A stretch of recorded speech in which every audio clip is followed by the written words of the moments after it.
Welcome back to Edu Wallet. നാളത്തെ പരീക്ഷയ്ക്ക് വേണ്ടി കുറച്ച് A+ ക്വസ്റ്റ്യൻസ് ആയിട്ടാണ് വന്നിട്ടുള്ളത്. A+ ഒക്കെ വാങ്ങുന്ന കുട്ടികൾക്ക് വേണ്ടി കുറച്ച് പുറമേ നിന്നുള്ള ചോദിക്കാൻ സാധ്യതയുള്ള എസ്സേ, ആർട്ടിക്കിൾ, സ്പീച്ചൊക്കെ വരുന്ന കുറേ ഷുവർ ക്വസ്റ്റ്യൻസ് ഉണ്ട്. എല്ലാം ഞാൻ വായിക്കുന്നതൊക്കെ നന്നായി ശ്രദ്ധിച്ച് കേൾക്കുക, പോയിന്റുകളൊക്കെ ഓർത്ത് വയ്ക്കുക, അത് വെച്ച് നാളെ പരീക്ഷയ്ക്ക് എഴുതാം. ഓക്കെ, ഇനി ഡബിൾ പാസിനൊക്കെ വേണ്ടിയിട്ടുള്ള വീഡിയോസ് ഇട്ടിട്ടുണ്ട്. കുറേ ഷുവർ ക്വസ്റ്റ്യൻസിൻ്റെ വീഡിയോസൊക്കെ ഓൾറെഡി ചാനലിലുണ്ട്. നമ്മളിപ്പോൾ ഇന്നത്തെ ദിവസം നമ്മൾ 2-3 വീഡിയോസൊക്കെ ഇട്ടിട്ടുണ്ട്. അതൊക്കെ നോക്കി പഠിക്കുക എല്ലാവരും. ഇനി താഴെ നിങ്ങൾ ഇമ്പോർട്ടൻ്റ് ആയിട്ടുള്ള കാറ്റർ സ്കെച്ചുകളോ ഫോർമാറ്റ്സുകളോ അങ്ങനെ ഷുവർ സെക്ഷൻസ് ഒന്നും അറിയില്ല എന്നുണ്ടെങ്കിൽ താഴെ ഞാൻ വാട്സപ്പ് കമ്മ്യൂണിറ്റി ഗ്രൂപ്പിന് ലിങ്ക് കൊടുക്കാം. അതിലേക്ക് പോയി ജോയിൻ ചെയ്ത് കഴിഞ്ഞാൽ ഇംഗ്ലീഷിൽ ഉറപ്പുള്ള ചോദ്യങ്ങളുടെ ഒക്കെ വീഡിയോസ് അതിലിടുന്നുണ്ട്. ഫ്രീ വാട്സപ്പ് ഗ്രൂപ്പാണ്, ജസ്റ്റ് ഒന്ന് ക്ലിക്ക് ചെയ്താൽ മതി. ഇനി അതിൽ ജോയിൻ ചെയ്യാൻ പറ്റുന്നില്ല എന്ന് പറയുന്നുണ്ട്. അങ്ങനെയുള്ളവർക്ക് വേണ്ടി ഞാൻ താഴെ കമൻറ്റ് ബോക്സിൽ ആ ക്ലാസ്സുകളും കൊടുക്കാം. ഓക്കെ, അപ്പോൾ നമുക്ക് A+ ക്വസ്റ്റ്യൻസിലേക്ക് കിടക്കാം. ഫസ്റ്റ് ചോദ്യം ഇതാണ്. In the story his first flight the writer tells us about the first victory in the life of young seagull. Young seagull ആദ്യമായിട്ട് വിജയിച്ചതാണ് പറയുന്നത്. സോ നിങ്ങൾക്ക് ഇതുപോലെ വല്ല സപ്പോർട്ട് കിട്ടിയിട്ടുണ്ടോ? Narrate your experience in a paragraph. നിങ്ങൾക്ക് നിങ്ങളെ പാരൻസിൻ്റെ ഭാഗത്തു നിന്ന് ഈ ടൈപ്പ് ചോദ്യം ഓൾറെഡി ക്വസ്റ്റ്യൻ പേപ്പറിൽ വന്നതാണ്. നമ്മൾ എക്സ്പീരിയൻസ് പറയാം. അപ്പോൾ ഒരു എക്സാമ്പിൾ നമ്മൾ ജസ്റ്റ് ഞാൻ പറഞ്ഞുതരാം. Just like the young seagull was helped by his mother to make his first flight, I too was helped by my mother to overcome the problems and succeed in life. എനിക്കും അമ്മയുടെ support കിട്ടിയിട്ടുണ്ട്. I remember the day when I was in class 11. I had failed in my arithmetic test. I got 0. My friends ridiculed me and laughed at me, saying that I was an idiot. അപ്പോൾ അവരെല്ലാവരും എന്നെ idiot ആണെന്നൊക്കെ വിളിച്ചു. I went home crying. I refuse to go to school but my mother raised my spirits by telling me that everybody makes mistakes and one should not feel dejected because of just one failure. എപ്പോഴേലൊക്കെ ഒന്ന് തോറ്റെന്ന് വിചാരിച്ചിട്ട് അതൊരു ഫെയിലിയറായി കണക്കാക്കണ്ട. She told me the story of Robert Bruce who learn the lessons of perseverance from a spider.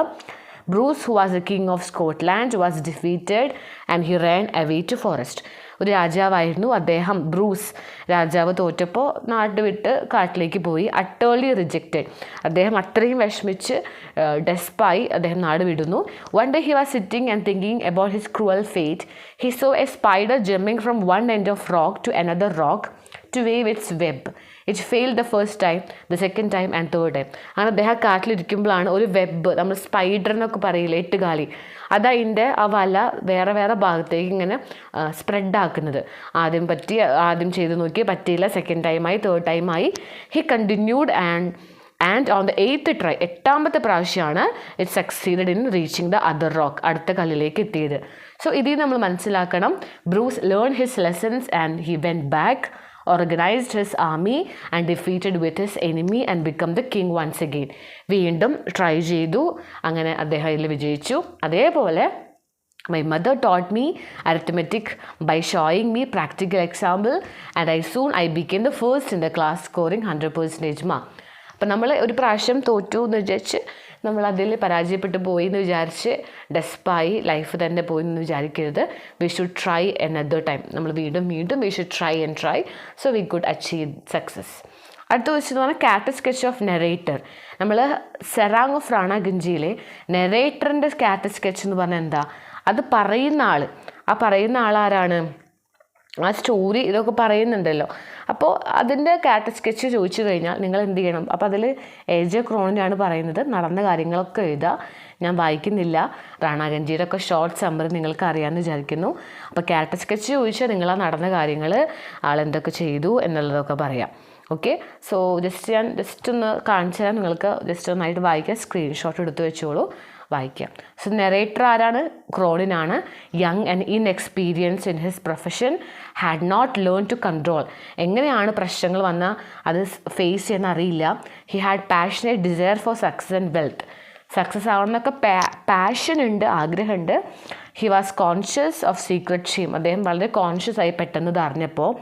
But here he saw the serang selfless. പക്ഷേ അദ്ദേഹം സെറാങ്ങിൻ്റെ സെൽഫ്ലെസ്നെസ്സും കറേജും സാക്രിഫൈസും സ്പിരിറ്റൊക്കെ കണ്ടപ്പോൾ he learn that greatness can come without wealth. പൈസയിലൊന്നുമല്ല greatness വരിക, അല്ലെങ്കിൽ പൊസിഷനിലൊന്നുമല്ല. അത് അദ്ദേഹത്തിനൊരു പുതിയൊരു വിഷൻ കൊടുത്തു എന്നൊക്കെ നമുക്ക് പറയാം. നന്നായിട്ടത് വായിച്ചു നോക്കിക്കോളൂ, നെറേറ്ററിൻ്റെ കാറ്റർ സ്കെച്ച്. അടുത്തത്, you have to write a letter you have to write a letter to the editor of Popular Daily expressing your concern over the delay in the forecast and the need for better technology. അപ്പോൾ ഇവിടെ എന്താണ് question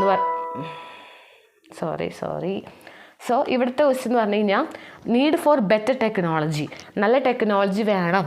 എന്തെങ്കിലും ദുരന്തങ്ങളൊക്കെ ഉണ്ടായിക്കഴിഞ്ഞാൽ, എന്തെങ്കിലും പ്രശ്നങ്ങളൊക്കെ വന്നു കഴിഞ്ഞാൽ, ഒരുപാട് ആൾക്കാർ ഓഖി എന്ന് പറഞ്ഞ ഡിസാസ്റ്ററൊക്കെ വന്നപ്പോൾ ഒരുപാട് ആൾക്കാർ മരിച്ചു. അപ്പോൾ ഒരു ദുരന്തം വന്നാൽ അത് ഓവർകം ചെയ്യാൻ നല്ല ടെക്നോളജി വേണം എന്ന് പറഞ്ഞ് എഡിറ്റർക്ക് ഒരു ലെറ്റർ അയക്കാം. അപ്പോൾ ലെറ്റർ ടു ദ എഡിറ്റർ ഒരു ഫോർമൽ ലെറ്ററാണ്, ഫോർമാറ്റ് അറിഞ്ഞിരിക്കണം. നമ്മളെ ചാനലിലെ എല്ലാത്തിൻ്റെയും ഫോർമാറ്റുള്ളൊരു വീഡിയോ ഉണ്ട്. ജസ്റ്റ് എഡ്യൂവാലറ്റ് ഇംഗ്ലീഷ് ഓൾ ഫോർമാറ്റ്സ് എന്ന് സെർച്ച് ചെയ്ത് കഴിഞ്ഞാൽ നമുക്ക് കിട്ടും കേട്ടോ. ഫ്രമും ടൂവും ഡേറ്റൊക്കെ കൊടുക്കുക. ഡിയർ സർ, ഓഖി ഡിസാസ്റ്റർ സബ്ജക്റ്റാണ്, Ockhi disaster and its after math.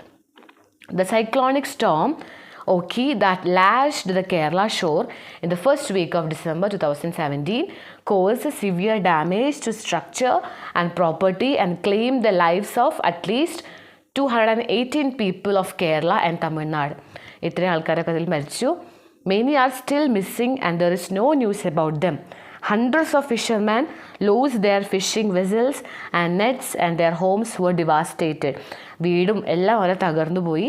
So in this modern times when technology is so advanced, such heavy damage could have been prevented. ഇത്രയും അഡ്വാൻസ്ഡ് ആയിട്ടുള്ള ടെക്നോളജി ഉള്ള കാലത്ത് നമുക്ക് ഈ ഡാമേജൊക്കെ കുറയ്ക്കാം. With timely interference from the authority. അധികാരികൾ സമയോചിതമായിട്ട് ഇതിൽ ഇടപെടണം. The authority are playing the blame game. അവരൊന്നും കാണാത്ത പോലെ അന്ധന്മാരെ പോലെ കളിച്ചുകൊണ്ടിരിക്കുകയാണ്. Cyclone warning from the Indian meteorological department came too late. ആ വാർണിംഗ് ഒരുപാട് ലേറ്റ് ആയിട്ടാണ് വന്നത്. So its earlier warning of deep depression went unheeded by the state disaster management officials. അപ്പോൾ ഇത്രയും വലിയൊരു വാർണിംഗ് കുറച്ച് നേരത്തെ അറിയിക്കണമായിരുന്നു. Rescue operations also so delay. Rescue ഓപ്പറേഷൻസും വളരെ ഡിലേ ആയിട്ടാണ് കണ്ടത്. Fishing community leaders allege that ships and helicopters pressed into service were inadequate in number and ill equipped. ഇവരയച്ച ഷിപ്പും ഹെലികോപ്റ്ററൊക്കെ എണ്ണം കുറവാണ്. ഇൻഎഡ്യൂക്കേറ്റ് എന്ന് പറഞ്ഞാൽ നമ്പർ കുറവായിരുന്നു. ഇൽ എക്യുപ്ഡ് ആണ്, അതിലൊന്നും സൗകര്യങ്ങളുമില്ല. The affected community showed their anger against state officials who in turn blamed central agency. അങ്ങനെ എഫക്റ്റ് ചെയ്ത ആൾക്കാരും കമ്മ്യൂണിറ്റിയും എല്ലാം ഈ ഓഫീസേഴ്സിനെതിരെ വളരെ ദേഷ്യത്തിലാണ്. There is need for better technology and more proactive staff to prevent the recurrence of such tragedy. ഈ ട്രാജഡിയൊക്കെ നമുക്കൊന്ന് തടയണമെന്നുണ്ടെങ്കിൽ we should need a better technology. We can't stop storms. നമുക്കൊരിക്കലും സ്റ്റോം, കൊടുങ്കാറ്റോ സൈക്ലോൺസോ നമുക്ക് തടയാൻ പറ്റില്ല. But we can definitely limit the damage by being well prepared to face them. നമ്മൾ അതിനുള്ള പ്രിപ്പയർഡ് ആയിരിക്കണം. എല്ലാ ഫെസിലിറ്റീസും നമ്മൾ കൃത്യമായിട്ട് അറേഞ്ച് ചെയ്തിരിക്കണം എന്ന് പറയാം. അടുത്ത ദിവസം ന്യൂസ് പേപ്പർ റിപ്പോർട്ടാണ്. The story gooseberry tells us how Nikolai Ivanich attain his goal and long cherished dream. അവരെങ്ങനെയാണ് ആ ഡ്രീം നേടിയെടുത്തത്. So if you are reporter, നിങ്ങൾ റിപ്പോർട്ടർ ആണെങ്കിൽ how could you cover the success story of Nikolai success story നിങ്ങൾ എങ്ങനെയാണ് newspaper റിപ്പോർട്ടായിട്ട് എഴുതുക. So dream realised heading കൊടുക്കുക. Ivan and Nikolay are brothers. Both are seeking to be happy. Ivan is veterinary doctor and he finds his happiness in freedom. Nicola is an official at Exchequer. Nicola is 2 years younger than Ivan. Nicola is fed up with his job, sitting in the same place and writing out the same documents. നിക്കോളയ്ക്ക് തൻ്റെ job ഒട്ടും satisfied അല്ല. So his dreams were centered around a farmhouse with a garden, orchard, fish pond and above all a gooseberry bush. He lives like a miser. അത്രയും ദുരിതത്തിലാണ് ജീവിച്ചത് to get his ideal place. തൻ്റെ സ്വപ്ന തുല്യമായിട്ടുള്ള കൊട്ടാരമൊക്കെ കിട്ടാൻ വേണ്ടി കുറേ കഷ്ടപ്പെട്ടു. He even marries an old ugly widow to fulfil his dream. ഒരു വിധവയെ കല്യാണം കഴിച്ചു. In the end he buys a estate with a farm house but it had no orchard, no duck pond and no gooseberry bush. ഒരു estate വാങ്ങി, പക്ഷെ അവിടെ ഒന്നും ഈ കുളമോ പോണ്ടോ ഗാർഡനോ ഒന്നുമില്ല. So he plants some gooseberry bushes in his new estate. His joy in life is going on eating the gooseberry his gooseberry bushes produce. താൻ ഉണ്ടാക്കുന്ന ഗൂസ്ബെറി കഴിക്കണം എന്നാണ് അദ്ദേഹത്തിൻ്റെ സ്വപ്നം. So time passed. After many years Ivan wanted to visit his brother Nikolay. അങ്ങനെ Ivan Nikolay അടുത്തേക്ക് വരുന്നു. When Ivan saw him, Nikolay looked old, stout and flabby. അതായത് ഫ്ലാബി, തൻ്റെ ബ്രദർ അത്രയും വയസ്സായിട്ടാണ് ഇരിക്കുന്നത്. His cheeks, nose and lips were ഹാങ്ങിങ് loosely. വളരെ ഒരു വാർദ്ധക്യത്തിലേക്ക് കടന്ന പോലെയാണ് ആരെ കാണുന്നത്, നിക്കോളേനെ കാണാൻ പറ്റുക. But Nikolay said he was doing very well. Nikola പക്ഷെ ഭയങ്കര ഹാപ്പിയാണ്. He took Ivan to see his estate. In the evening when they were having tea, cook laid a plate full of gooseberries on the table.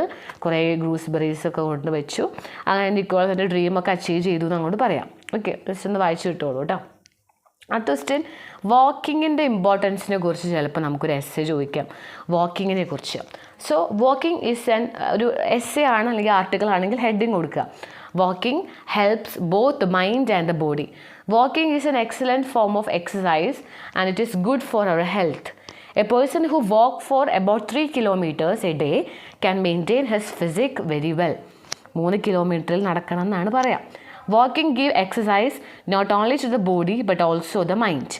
As our muscles and body shake up, increasing the blood circulation, we see new things forcing our mind to think.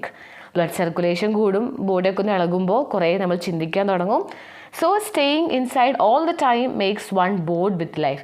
എപ്പോഴും റൂമിൻ്റെ ഉള്ളിലാണെങ്കിൽ boring ആണ്. So walking bring variety into our life. Variety is the spice of life. എപ്പോഴും നമ്മുടെ ജീവിതത്തിലെ വ്യത്യസ്തത വേണം, എപ്പോഴും ഒരേപോലെ പോവാതെ എന്തെങ്കിലും ഡിഫറൻസ് വേണം. Doctors say that large number of people suffer from back pain due to lack of exercise. They say walking reduces back pain. When we walk, the fat accumulated in our body burns up. Fat ഒക്കെ പോവും. Then carbohydrates are burned. We clear our body from extra fat and carbohydrate. ശരീരത്തിലുള്ള വേസ്റ്റും ഫാറ്റൊക്കെ പോവും. So walking is an exercise which does not cost anything extra. You may need a good pair of walking shoe. These days there are many people who do sedentary job which force them to sit down. ഇപ്പോൾ എല്ലാവരും കമ്പ്യൂട്ടറിൻ്റെ ഫ്രണ്ടിലുള്ള ജോബാണ്, കുറേ സമയം ഇരിക്കണം. So I like to go for walking with friends. When we walk, talking with friends, walking become double enjoyable. We forget the ബോഡിയിലെ exertion of walking and at the same time we exchange views on so many things. നമ്മളിങ്ങനെ സംസാരിച്ചിട്ടൊക്കെ പോകുമ്പോൾ കുറേ ആശയങ്ങളൊക്കെ നമ്മൾ അങ്ങോട്ടും ഇങ്ങോട്ടൊക്കെ പറയും. So I prefer to walk early in the morning. നേരത്തെ രാവിലെ തന്നെ എണീച്ച് നടക്കാം. അടുത്ത question, prepare an essay on various stages involve in the effective management of disaster. നമുക്ക് എങ്ങനെ ഡിസാസ്റ്റർ മാനേജ് ചെയ്യാം അതിനെക്കുറിച്ചൊരു എസ്സേ ആണ്. India is highly prone to disaster. ദുരന്തങ്ങൾ കൊണ്ട് നിറഞ്ഞിരിക്കുകയാണ് India. So there are many reasons for this: geological formation, geographical location, long coastline, snow-clad peaks, high mountain ranges, perennial rivers. കുറേയൊക്കെ കാരണങ്ങളാണ്. Over population, inadequacy of natural resources added to the problem. ഇതെല്ലാം പ്രശ്നങ്ങളാണ്. So India faced many different kinds of disaster. In all region there are some problems. കുറേ പ്രശ്നങ്ങൾ നമുക്ക് ഉണ്ടായിട്ടുണ്ട്. Gujarat earth, Mumbai Gujarat flood, tsunami, Uttarakhand flash flood, hurricane, അതൊക്കെ നമ്മൾ പറയാം. സോ ഇതിൻ്റെയൊക്കെ ഒരുപാട് ഇമ്പാക്ട്സുകളുണ്ട്. There are direct and indirect impact. Some of the impacts are damage, destruction, death, മരണം ഒക്കെ ഉണ്ടാവുന്നു. So life line support system are damage, health care and hospitals comes under stress, commercial and economic activities get badly affected. Poorer sections ആണ് most affected എന്ന് പറയാം. So we can prevent the natural disaster, we can reduce there impacts. നമുക്കൊരിക്കലും we could not prevent, നമുക്ക് ഇവരെ തടയാൻ പറ്റില്ല, ഈ ദുരന്തങ്ങളെ തടഞ്ഞു നിർത്താൻ പറ്റില്ല. But we can reduce there impact, അതിൻ്റെ ആഘാതം കുറയ്ക്കാം. So the center can offer support like airdropping, rescuing, searching, transport, rail and ferry service, health, personal medical support. എല്ലാ സപ്പോർട്ടുകളും കൊടുത്താൽ നമുക്ക് കുറയ്ക്കാം. റിഹാബിലേഷൻ ഓഫ് വിക്ടിംസ്, അതായത് ദുരന്തത്തിൽ പെട്ട ആൾക്കാർ നമ്മൾ തിരിച്ചു കൊണ്ടുവരണം. So there should be proper coordination among various departments. The rescue team should have additional skills and they should be equipped with the latest technology. പുതിയ ടെക്നോളജി, അഡീഷണൽ സ്കിൽസ് എല്ലാം വേണം. So if these things are carried out, the impact of the disaster can be reduced and many life saved. നമുക്കിതിൻ്റെ ഇമ്പാക്റ്റൊക്കെ കുറയ്ക്കാം. അപ്പോൾ ഈ ചോദ്യങ്ങളൊക്കെ important ആണ്. ഇതൊക്കെ ഇതേപോലെ തന്നെ ചോദിക്കണം എന്നില്ല, പക്ഷേ ഇതൊക്കെ നിങ്ങൾക്ക് പഠിച്ചാൽ ഏത് ക്വസ്റ്റ്യൻ വന്നാലും അതിലൊക്കെ നിങ്ങൾക്ക് അപ്ലൈ ചെയ്യാനായിട്ട് പറ്റും. ഡിസാസ്റ്റർ മാനേജ്മെൻറ്റിനെ കുറിച്ച്, വാക്കിങ്ങിനെ കുറിച്ച് ഓക്കെ കേട്ടോ. അപ്പോൾ നമുക്കിനി ഇനി കെമിസ്ട്രിയുടെ ക്ലാസ്സുകളൊക്കെ നമ്മുടെ ചാനലിൽ ഉണ്ടാവും, നേരത്തെ തന്നെ ഇടാം. അപ്പോൾ എല്ലാവരും അടിപൊളിയായിട്ട് പരീക്ഷ എഴുതുക. അപ്പോൾ നമുക്ക് അടുത്ത ക്ലാസ്സായിട്ട് കാണാം. Thank you.